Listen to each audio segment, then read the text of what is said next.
জীবনের রঙিন স্বপ্নগুলোর মাঝে নিজেকে জড়াতে গিয়ে কখনো বুঝিনি তোমাকে মা।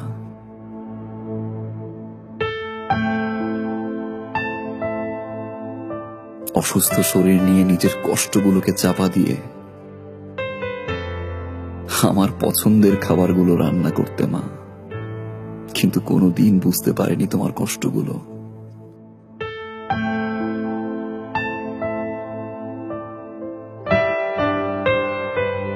আমি সরি মা।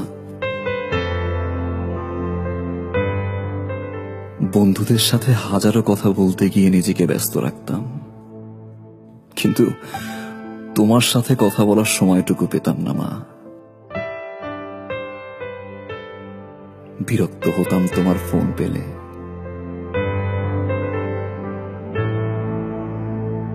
আমি সরি মা।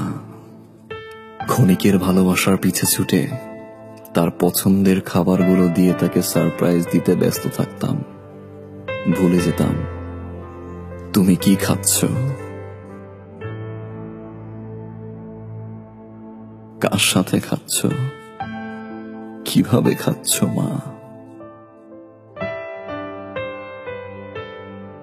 আমি সরি মা। হাজারো মানুষের ভিড়ে নিজেকে জড়িয়ে রাখতাম। তুমি বাবা বাবা বলে বারবার ডাকতে মা। মানুষ হয়েও পশুর মতো আচরণ করতাম মা। তোমার যত্নগুলো অসহ্য লাগতো।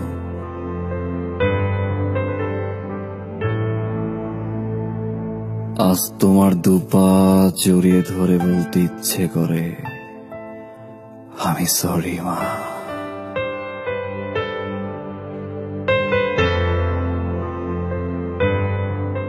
জানো মা, আজ 3 বেলা না খেয়ে থাকলেও কেউ ফোন করে বলে না যে বাবা বাসায় আয় খাবি।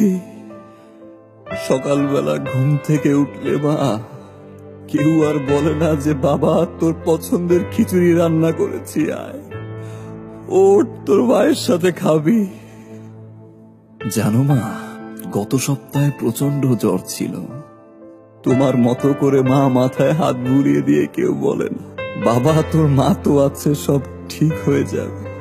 মা একবার চলে আসো।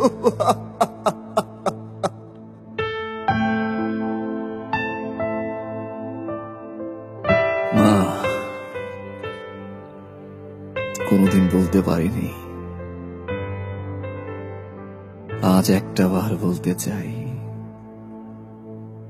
সরি মা, and I love you। মাফ করে দিও মা।